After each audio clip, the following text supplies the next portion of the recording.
This is CBC Here and Now. Good evening and welcome to Here and Now. I'm Anthony Germain. The cleanup continues on the south coast of Newfoundland after a massive die-off of farm salmon. Now, for proponents of the industry, it couldn't have come at a worse time. This week, there was a major aquaculture conference in St. John's that wrapped up today. And also today, news of a different sort, news that raises hope for jobs where they are desperately needed. Here and Now's Terry Roberts reports. We're very excited today. It's really a new beginning. That's one happy union leader from Marystown. The dormant shipyard in Marystown has a new owner. A company called Marbase plans to transform the 30-acre site into a service hub for the growing aquaculture industry. Welcome news to community leaders. These are serious investors.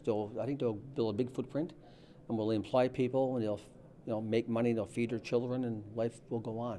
Marbase purchased the yard from Kiewit and Sons for $1 million, with plans to invest millions more in order to provide a full suite of service to fish farmers. Everything from robotics to net cleaning and cage development and waste management and feed systems, boat repair. The aquaculture industry in this province cannot grow unless the service capacity of our businesses grow. And that's what we intend to do. The new owners will also build a hatchery for lumpfish, a first in Canada, and described as a natural solution to the problem with sea lice in salmon cages. That is a great benefit to the environment, to the farmers, and it's needed.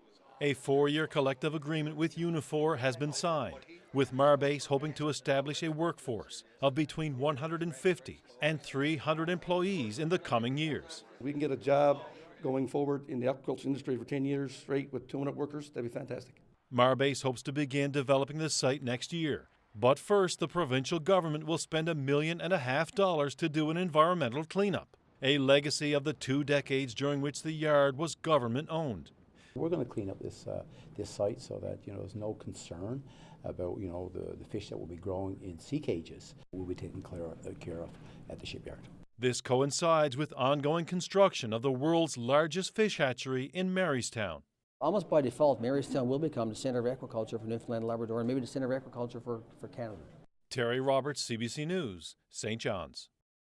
Well, you see a lot of excitement about aquaculture bubbling over in St. John's. In Harbour Breton, vast numbers of dead fish have people worried.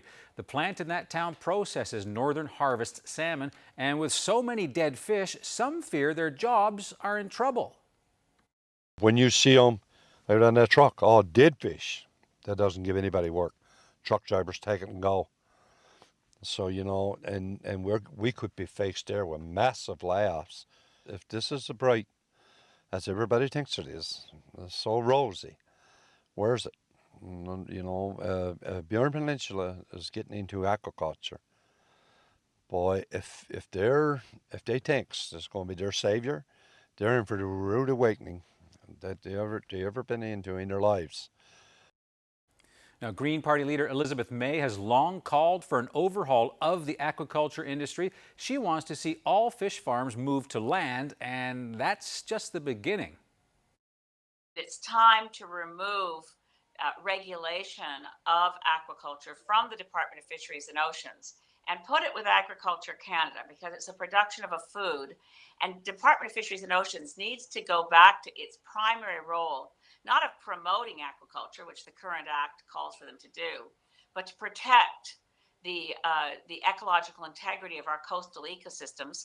And as Agriculture Canada is going to look after growing fish in pens, let's do it on land.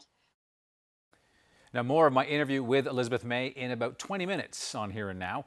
Northern Harvest Sea Farms waited a couple of weeks to report the massive kill-off of the salmon, and the company has yet to put a number on the salmon mortalities. But consider this. A large salmon pen can hold up to about 100,000 salmon, and each site could have 12 pens.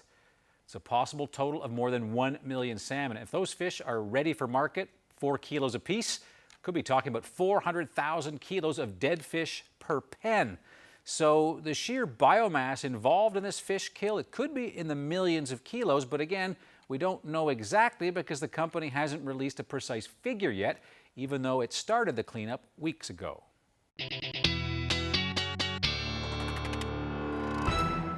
It's been a wet 48 hours for parts of the island. The most rain was in Millertown. 66 millimeters of rain fell since Tuesday.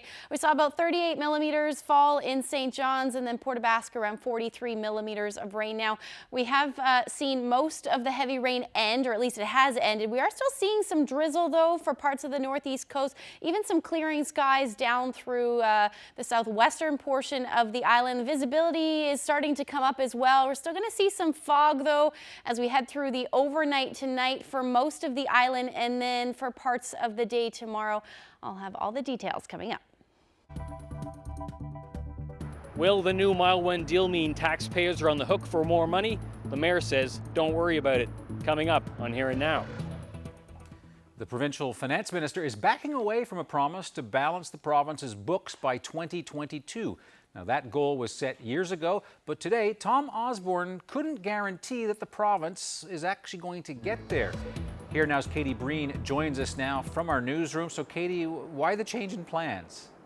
Well, Osborne points to oil. Today he said the challenge is getting the province from where it is now to where he suspects it will be once deepwater exploration wells come online. Now, he says the province is going to keep trying to get to a surplus, but he's no longer insisting that the province will break even in the next 3 years. I won't risk getting back to surplus if it means closing hospitals where people need them.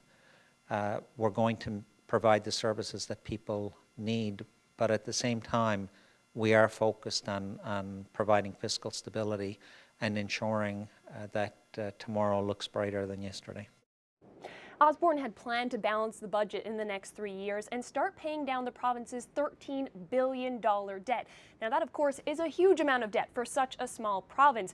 You heard Osborne say earlier that he wouldn't close any hospitals, but I asked him, would he consider cutting some services, any services, to get the province back on track?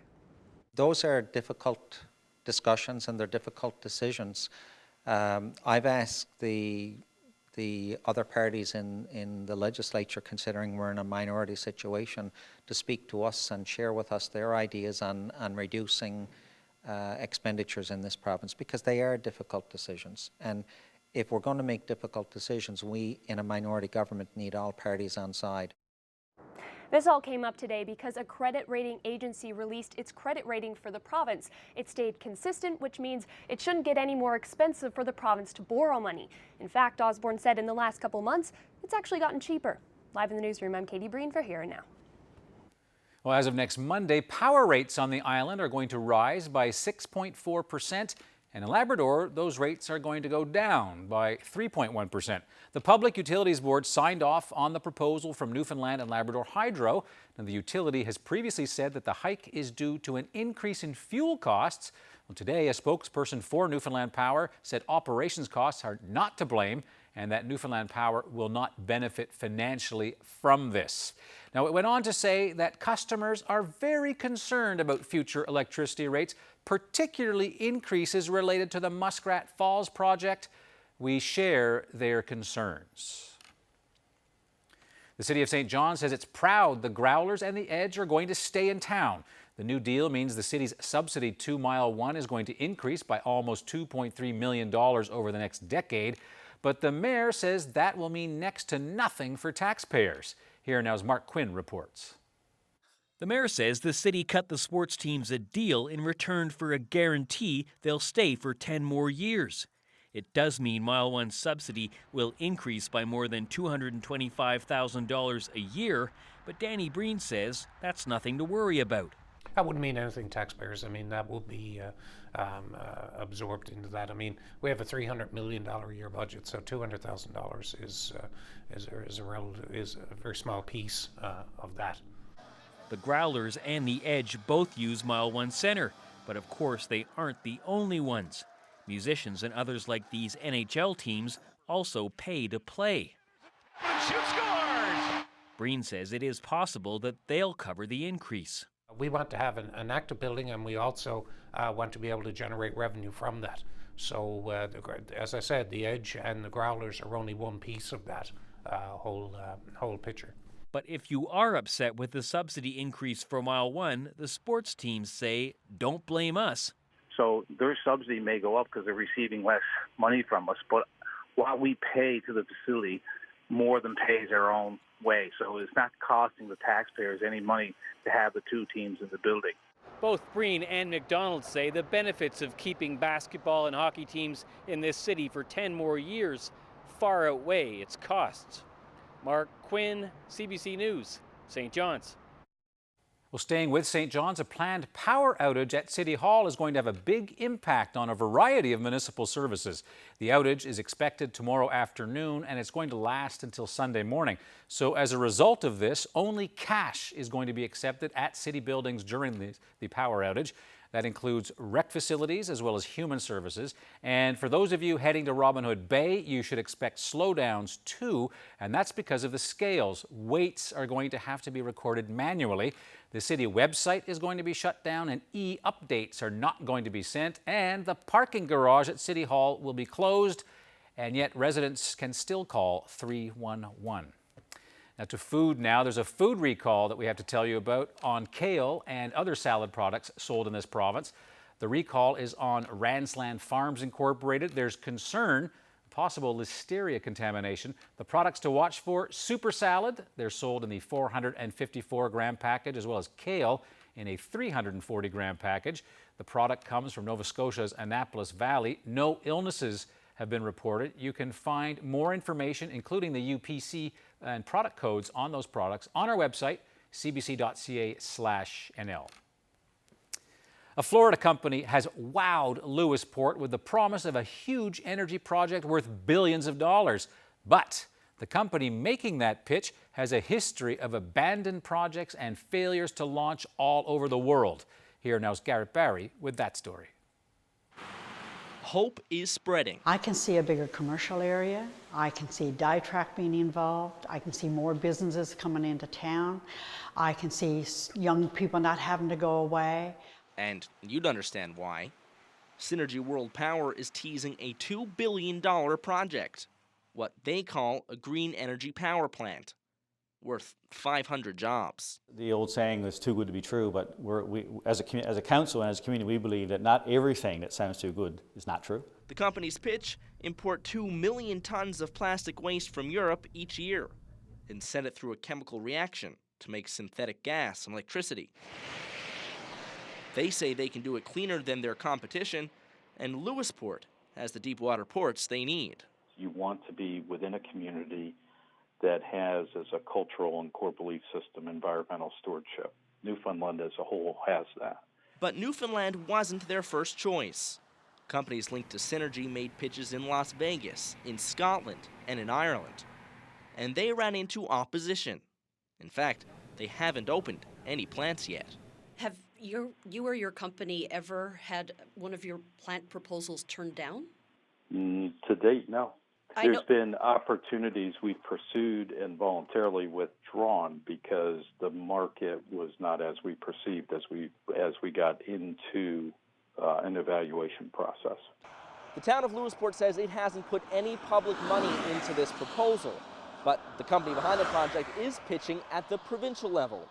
They want the Department of Transportation to build an overpass right here so traffic doesn't get in their way, and they're also asking for a tax holiday for a couple of years.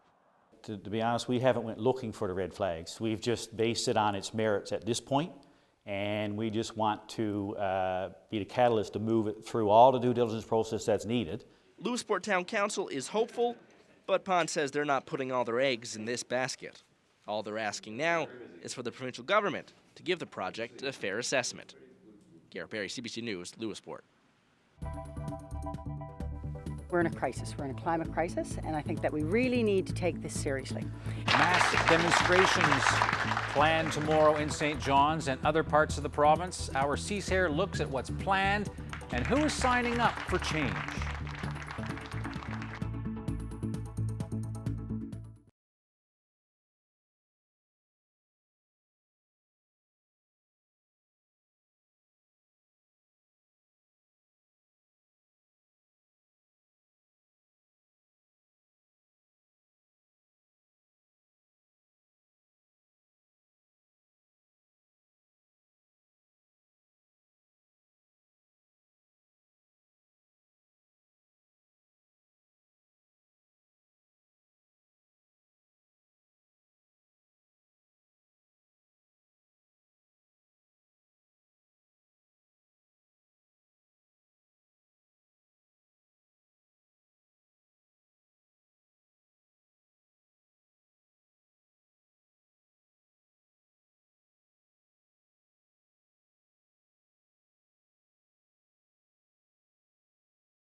Welcome back.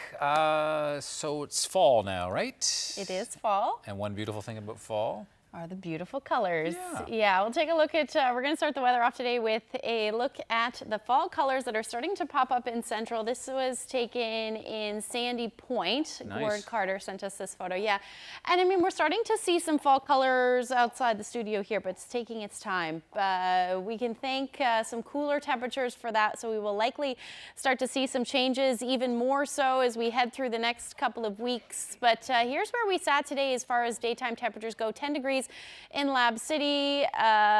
St. John's sat around 12 degrees, and Corner Brook was the hot spot at 16 this afternoon. Now those temperatures have dropped a degree or two, and we still have that onshore flow for the northeast coast. A little bit of a drizzly day, foggy day for most of us. 9 degrees in Twillingate and 11 currently in Happy Valley Goose Bay. Now, we did see that low track offshore, and in behind it we did see some clearing skies. The sun tried to peek out in the metro area a little bit earlier. However, the fog is going to move right back in as we head through the night tonight for most of the island, and then some rain moving through for Labrador. And we're going to see that head further east as we head towards the morning hours through Central and then along the coast as well, with some showers for essentially just the western portions and southern portions of the island into tomorrow morning. But again, a foggy, patchy foggy evening expected, generally sitting between 9 and 10 degrees. For most of us, St. Anthony a little cooler at 7. Those winds will ease. And then northerly winds still 20 to 30 kilometers per hour for the Avalon. And then up through Labrador, we're looking at 7 degrees for Lab City tonight with that rain possible or rain likely. And towards Happy Valley, Goose Bay as well, we could see some periods of rain, heavy at times as well. Winds will ease for the coast, about 7 degrees for Cartwright. Now into tomorrow, you can see some of that heavy rain making its way towards the coast. And then we're going to start to see some rain for the west coast and then towards Central as well into the afternoon. And still some drizzle and fog for the Avalon before those showers start to make their way towards the evening hours as well. And then we will eventually start to see some clearing for Lab West. That looks like the best chance, and maybe down through the southern half of the island as well.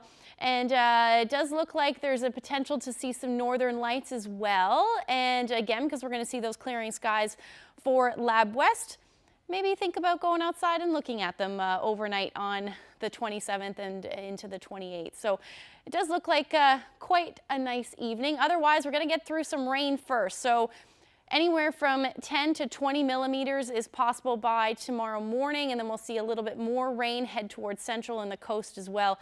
A good 10 to 20 millimeters is possible with this system. As far as those temperatures go, we're going to stay pretty similar to what we've been seeing for the past couple of days, anywhere from 11 to 14 degrees. Those winds will eventually ease tomorrow, but again, still looking at some patchy drizzle and fog through the day. Heavier showers towards Grand Falls, Windsor, and then really the west coast. Not nearly what we've seen over the past 48 hours, but maybe another 5 to 10 millimeters is possible. Gross Mourne 16 degrees, 9 in St. Anthony with those southeasterlies between 20 to 40 kilometers per hour. And then pretty similar temperatures again for Lab City. 10 degrees tomorrow afternoon. Those winds out of the northwest between 30 and 50 kilometers per hour. So that's a look at your forecast. We'll look ahead when I come back. Anthony? Thanks, Ashley. Climate change mobilization may be taking hold in this province. So tomorrow, a global climate strike takes place, and students here are poised to do their part in raising climate change awareness, as well as the need for action. Cease Hare reports on what's planned in St. John's. There will be a lot of empty seats in classrooms like this on Friday, here at MUN and in schools across the province, as students skip class to participate in a demonstration against climate change. Last Friday, days before a UN Emergency Climate Summit in New York, an estimated 4 million people around the world rallied in climate strikes. Then on Monday, an impassioned speech to the summit by 16-year-old Swedish activist Greta Thunberg. We are in the beginning of a mass extinction, and all you can talk about is money and fairy tales of eternal economic growth. How dare you! Last year, she ignited the international movement by students who take time off from class to participate in climate change demonstrations. Friday's rally in St. John's starts here at Munn's Clock Tower at 11 a.m. And from here, they'll march up Prince Philip Drive to Confederation Building. We live in a world where we abuse, exploit, and destroy the world around us. At Memorial University, the Climate Action Coalition leads the charge, organizing Friday's rally and encouraging university leaders to sign a pledge to declare a climate emergency and commit to reducing greenhouse gas emissions. It's coming so close now that we feel this sort of existential dread that we have to take action, because before it was so distant. Now it's here, it's real, it's in front of us. Students at Memorial University and the College of the North Atlantic can be absent on Friday without fear of academic repercussions. And the same goes for students under the English School Board as long as they have parental permission. But schools will be open on Friday and it will be business as usual. It's a big miss. I'm actually quite surprised. I'm shocked that they're not jumping on this opportunity. Brenda Howley, mother of 3 with 8-year-old twins at Bishop Field, feels the board is missing teachable moments. Should be, let's get some buses. Let's give children the opportunity to go to Confederation Building and have a voice. The students should be encouraged and given the space to, and even the transportation to be able to go and make a really, really big statement. It means a lot to the kids. Meanwhile, Metrobus in St. John says in support of the rally, rides on buses are free tomorrow between 10 a.m. and 2 p.m.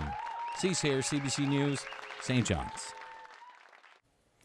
Well, to an update now on Stephenville's only tugboat. It's now sunk off the wharf in Stephenville with about 7,000 litres of diesel fuel on board.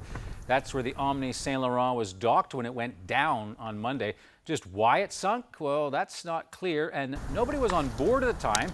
DFO says a Coast Guard environmental response team is on site. It says there are containment booms around the boat, and a surveillance helicopter has not seen any fuel on the water. DFO says it's going to work with the owner to safely raise that vessel. Department of Fisheries and Oceans needs to go back to its primary role, not of promoting aquaculture, which the current act calls for them to do, but to protect. Move and remove. After a massive salmon die-off, the federal Green Party leader weighs in on our aquaculture industry. That's ahead.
Welcome back to Here and Now. Bad timing for the aquaculture industry in this province as it winds down a conference here in St. John's. Also, Terry Roberts told you about a shipyard announcement today, hoping to be the hub of this aquaculture industry. All this just as a company on the south coast is involved in a massive cleanup of perhaps 1 million dead fish.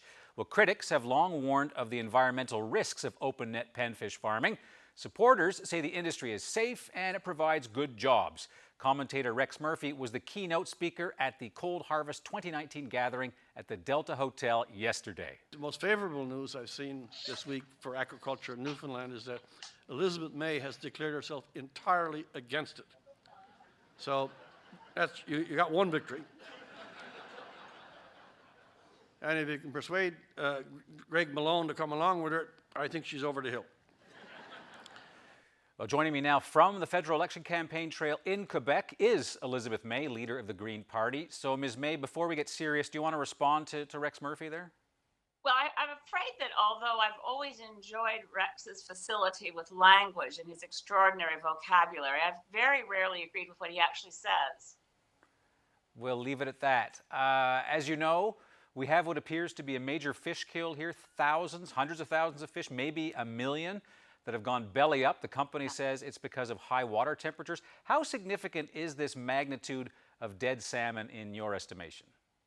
Well, it's obviously disastrous, and my heart goes out to the workers. It's particularly difficult for them, and I've been reading their comments of wondering what's going to happen for them next. I don't know how many people in Newfoundland and Labrador know that we have a lot of the same problems on the coast of British Columbia, where it's primarily Norwegian owners of salmon. I can't really call them farms. We tend to call them toxic fish factories where I'm from now, because they create the sea lice problem that has escapement into the ocean, the contamination that affects wild fish that emanates from these open pen fish farms. So we really do see the solution, and the Green Party takes this position in our platform that it's time to remove regulation of aquaculture from the Department of Fisheries and Oceans and put it with Agriculture Canada, because it's a production of a food. And Department of Fisheries and Oceans needs to go back to its primary role, not of promoting aquaculture, which the current act calls for them to do, but to protect the ecological integrity of our coastal ecosystems.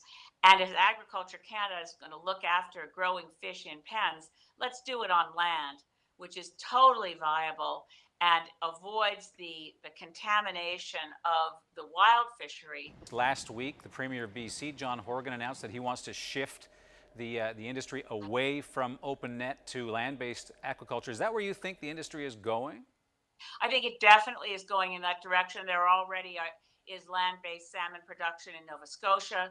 Now, of course, in this particular instance where it appears, although there may be studies to come, I don't want to jump to conclusions, but it appears that the sea lice problem killed these salmon. The sea lice problem has been devastating in Chile. It's caused problems in British Columbia for sure. We do need our wild fishery, if we possibly can, to be restored. But again, as you said in the intro, warmer water temperatures, warmer ocean temperatures mean that this disaster is also linked to the climate crisis. And just to clarify, the company in this case says that the warmer temperatures resulted in an oxygen problem. There wasn't enough oxygen, so these fish essentially suffocated. They claim there are no lice. We haven't seen evidence yet. We haven't seen pictures of the fish, so we don't really know. This province has doubled down with Grieg International, Norwegian company, you mentioned them, in Placentia Bay to expand open net pen fish farming with a $250 million project. They're really doubling down on open net. Do you think that's a mistake? It's a very serious mistake, and it's my hope that we will be able to, across Canada, end the practice of open net fish farming and move it to on land. Elizabeth May, I appreciate you finding time for Here and Now during a busy election campaign. Thank you very much. And I send a shout out to all our Green candidates in Newfoundland and Labrador. Thank you. All right, bye now. Well, as you saw at the beginning of that discussion with Elizabeth May, Rex Murphy was the keynote speaker at yesterday's Aquaculture Industry Conference in St. John's. And he didn't just take shots at Ms. May, he also took aim at all environmentalists. I read only 2 or 3 days ago that Newfoundland is projected to lose 40 to 50,000 people before 2050. Of course, if we get the global warming we're promised, maybe some of them will stay home, but we can't count on that. I watched what the self-appointed, self-declared, uninvestigated, duplicitous, fundraising, and reckless environmental organizations, NGOs from all over the world have done to a greater industry. We are blessed by Providence or God with the greatest energy resources, probably third to anyone on the planet. And even to put in an application to twin a pipeline that was okay to build in 1950, and that has been working ever since. To put in an application for that takes 7 years before it gets to a stage where it isn't improved. Yeah, it's approved in one way, but it's also gone through 18 separate court cases and is now made the subject of another. And this is the heart and soul industry of an entire province and a good part of the industry of all of Canada. Environmentalists should not have the same standing as people who are proponents of industry or projects for employment. You put your money in, you put your time in, but you're also saying it's not for some damn corporation. If just 5,000 Newfoundlanders can get work in this, return some dignity, you'll have a profit, great for you. But these lives will finally come back to some normalcy. They'll avoid the depression. They won't feel the sting of not being able to maintain themselves. And then some wandering stranger who's just unlocked himself from some bulldozer blade wanders into a place he's never seen before and is allowed to chatter on about how you're going to destroy the planet. Who in the hell is he? Why do they have any standing at all? The circuses in town, well, actually many different circuses are in the city for St. John's Circus Fest. It's a great week to see a show, but it's also the perfect time to learn to juggle. I'll tell you more coming up.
City Police Department has a bee division. A bee division? Yes, a bee division. NYPD. NYPD bees. They have 2 police officers who are also beekeepers, and they take care of the swarms around New York City, and they have hives on the roof of a police station. And I connected with the NYPD bees over social media last year when I randomly became a beekeeper, and we've been chatting ever since. So a couple of weeks ago, I took a vacation in New York City and reached out to the NYPD beekeepers, and to my delight, one of the officers, Darren Mays, invited me to visit the precinct and meet his bees. So I hopped on a subway and went to Queens.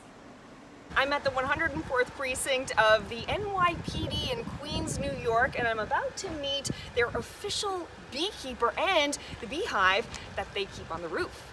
In New York City, you know, it's very populated, probably one of the busiest cities in the country.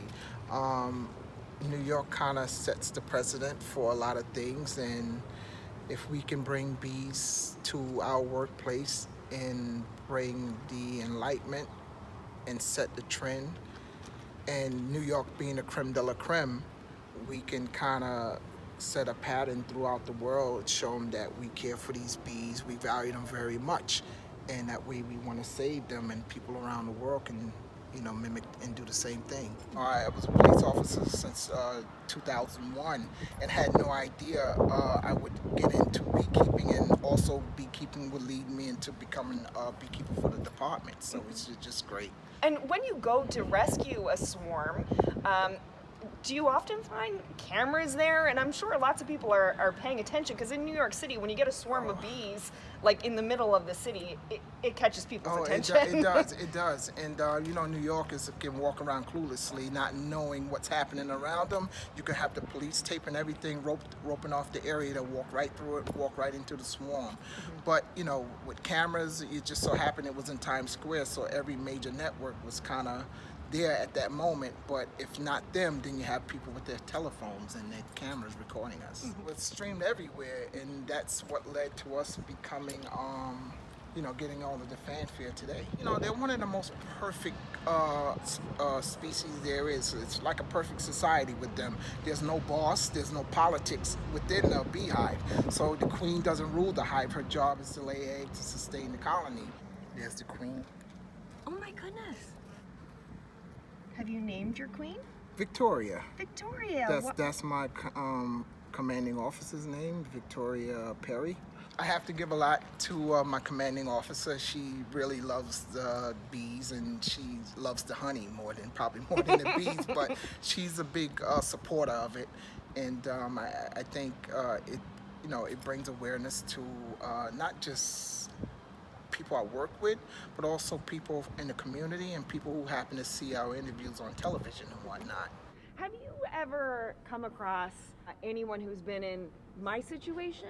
Have you ever gotten a call from someone who says, I have bees in the walls of my house, can you come get rid of them? Yeah, I've done that once for someone worked with my wife, removed some bees from his wall, but he didn't want to adopt them. He wanted nothing to do with them. And that's what, you know, caught my attention and drawing me into, like, you know, following you, because I wanted to see your process from beginning to end, and you just ended up adopting them and loving them, and that's great. From my experience over the past year being a beekeeper, it feels like there's kind of a bond between beekeepers. It is. It's like a fraternity or a sorority, you know, when it becomes that, because the interest, the talks between beekeepers is amazing, and everyone from the outside look at us and wonder what we're talking about. You know, they call us geeks or something else like that, but you know, they're never short on asking you for honey, right? That's right. And I love that for me and you, it was like a cross-border connection. It was. Never know anything about each other, but it brought us to each other. And it brought you here to New York to visit my rooftop, and that's awesome. Maybe someday you'll get to come to Newfoundland and visit my bees. I would love to. I would love to see that. You know, maybe we can learn something beekeepers here in the States can learn from you guys up there. And I'm glad you was able to come to New York and visit our rooftop hive. It's such a treat. Thank you so much. Thank you. Great. You made a new friend. Yeah, it's so fun. We've been kind of talking over Twitter over the past year, ever since I got the bees last year. So it was so nice to be able to go down and meet face to face. Did you get to taste? I did, yeah. And I got to. How's it compared to yours? It's all delicious. It's all beautiful, natural honey. You know, doesn't get any better than that. All right. Thanks, Karen. Great story. Thanks. All right. All right, well, from bees to the circus now. There's going to be a little more clowning around than usual in St. John's this weekend. The city's second annual Circus Fest begins tonight with many shows over the next few days. And some of the country's best jugglers, acrobats, and other circus artists are all here. But they're not just performing, they're also here to teach. Here now, Zach Gowdy with more. The circus is all about fun, but preparing for opening night is a serious business. Today, performers practice juggling routines, aerials, and other circus arts for St. John's Circus Fest, where the curtain goes up in just a few hours. If you kind of think about it like a hockey team, it's like seeing the NHL come in. We took our inspiration from the Festival of New Dance. So yes, we have incredible artists here. We're always making shows, we're always working things, we're multidisciplinary, but we also need to see the work that our counterparts are doing in the rest of the world. More than 70 performers will be on stage throughout the festival. Tonight's opener is Le Pro Cirque from Quebec, a show where two teams of performers face off in an all-improvised circus battle. The referee will say a theme, a discipline, circus discipline, a length, and a specific style of music. And basically, it's either a mix or a compare, and you do improv. You do an improv on this. And it's fun because I think that people don't know what they're expecting tonight, and since it's improv, we don't know what to expect either. So I think it's going to be a great surprise for everybody. As much fun as it is to watch, Circus Fest is also a chance to learn. Many performers are holding workshops throughout the weekend and sharing the secrets of their craft. So members of the circus and the performing arts community are able to take these, they're master classes really. We say workshop, but you're with some of the top artists in the country. You can get tickets for the shows or sign up for the workshops at stjohnscircusfest.com. It's well worth juggling your weekend schedule for. Zach Gowdy, CBC News, St. John's.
you just get that call that changes your life forever. That's when they told me that she had meningitis. This is My Story, a special series on Here and Now. Well, I heard I was a diabetic with no pills, and the third day I said, well, what am I going to do? She accepted the DNA and she started to generate her own blood cells, and it was amazing. We're checking back in with people who have faced some major life challenges to see where they are today. I'm looking towards going back to school and finish my book I'm writing. He definitely don't pick big. No, I don't go picking berries anymore. More segments airing this fall on Here and Now. And this is my story.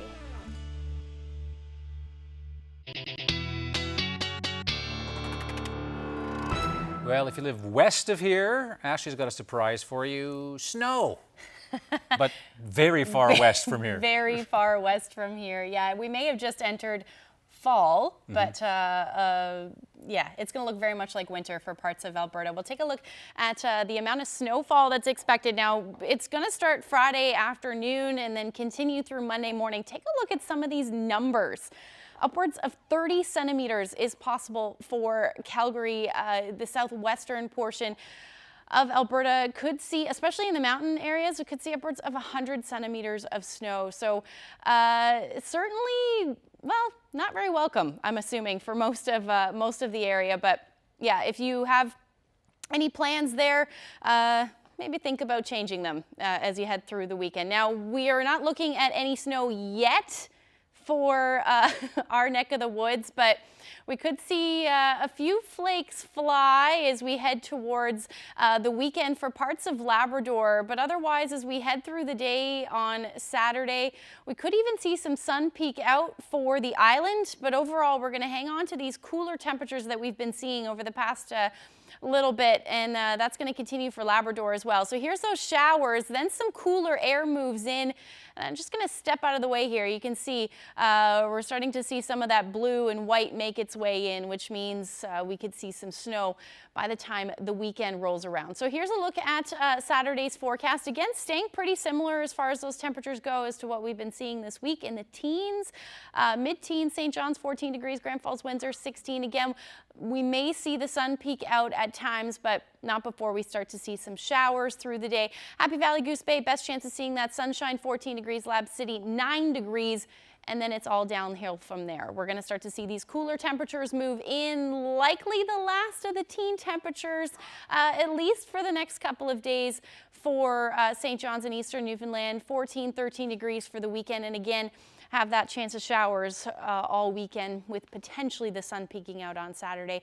And then we dip into those single digits both Monday and Tuesday, and it does look rainy with overnight lows in in around 4 or 5 degrees. For central Newfoundland, 16 degrees on Saturday, and then that dip moves in for Monday.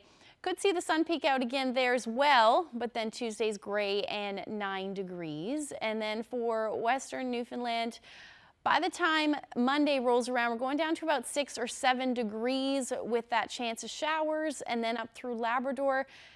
For at least eastern Labrador, we're going to stay in the 6 to 8 degree range, so more than likely won't see any snow, maybe in the higher elevations, but overall, your overnight lows are going to still stay in the single digits above the above zero.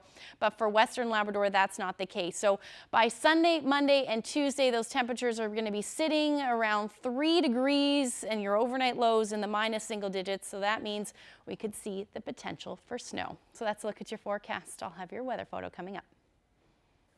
Well, Greta Thunberg and other young climate activists have captured the world's attention, including a lot of students here who are going to pip off tomorrow for a green cause, as Cecil Hare reported earlier on Here and Now. The message is also resonating with many teenagers on Prince Edward Island. Sarah McMillan now with that story. For students in this environmental science class at Colonel Gray High School, talking about climate change is nothing new. But now they say they're hearing a lot more conversations outside the classroom, thanks in part to teen climate activist Greta Thunberg. It's in everyone's feed. I don't think you can miss her if you use the internet. Like many others around the world, these students have been watching as the 16-year-old makes headlines, including this week with her passionate speech in front of world leaders at the United Nations. Right here, right now, is where we draw the line. I just thought, how brave was that? She didn't sugarcoat it. She just said it how it was, and it was really inspiring, really moving. But along with that inspiration, there's also frustration and fears. People are focusing that, yes, she's young, and yes, it's cool that she's being so passionate about it, but that's not what you should be focused on. You should be focused on the problem that she's talking about and what she wants you to do. Like, she's 16, but that's besides the point. At the same time, it feels really empowering and very sad. I just feel like maybe if it was an older person with more money, maybe they would listen. But it just feels really bad knowing that they might not pay attention to her as much because she's so young. Even so, these students say they feel renewed commitment to doing what they can in their daily lives, things like carpooling, reducing waste, and eating less meat. And they hope the messages from Thunberg and other climate activists stay in the spotlight. I know that things like this have come up in the past where somebody says something and it goes viral and people talk about it and it goes around for a while, but nothing really happens, nothing gets put into motion. So I'm really, really hoping that because she's so young and her voice is so loud and impactful, that maybe this time it'll get to people and something will change. And some of these students say they'll add their own voices to the movement at a climate rally here on PEI tomorrow. Sarah McMillan, CBC News, Charlottetown. We want to know where you're to. This is a beautiful photo sent to us by John Carroll. I'll let you know where this is to when we come back. An easy one. You think so?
Well, if you're a little handy and you're looking for the coolest job, or one of them, how about working in Antarctica? Crushingly stunning landscape in the most remote place on Earth. By some accounts, it's the coldest, the driest, and it might be the windiest. But if you're up for an icy challenge, the government of New Zealand is looking for construction workers to help build a research station. So if 2 years of peace and quiet appeals to you, you have until February to apply to New Zealand. Fantastic looking place though, isn't it? Yes, it is. Would you go there? Oh, why not? The meteorologist in you? Yeah, but I think I have the coolest job already in Oh the yeah, world. So. yeah, of course, that's nice. Hey, you haven't had a whole winter here yet, have you? Yes. Full winter? Full winter. Okay, yeah. Yeah, I just moved Time flies. almost a year ago now. That's right, that's what I thought. It's crazy. Well, we'll see how cool it gets before March. Yes. Well, let's not get that far ahead of ourselves because it's still very much fall. Beautiful photo here taken in Norris Point. Yep, you can see the tablelands in Bond Bay in there. That's right. Nice and shot. Yeah, John Carroll sent us that photo. Thank you so much for sending that in. And if you have any weather photos that you'd like to share with us, send them to nlphotos@cbc.ca. Yeah, I was talking to Gary Locke, and he told me on the West Coast now they've got all the colors changing. Corner Brook area grows more, and it's That's beautiful. right, yeah. And then slowly the colors will move Start moving. to the Avalon, so you got to wait a bit. Just a little bit. Yeah. Yeah. They'll come. They will. We'll see you tomorrow. Good night.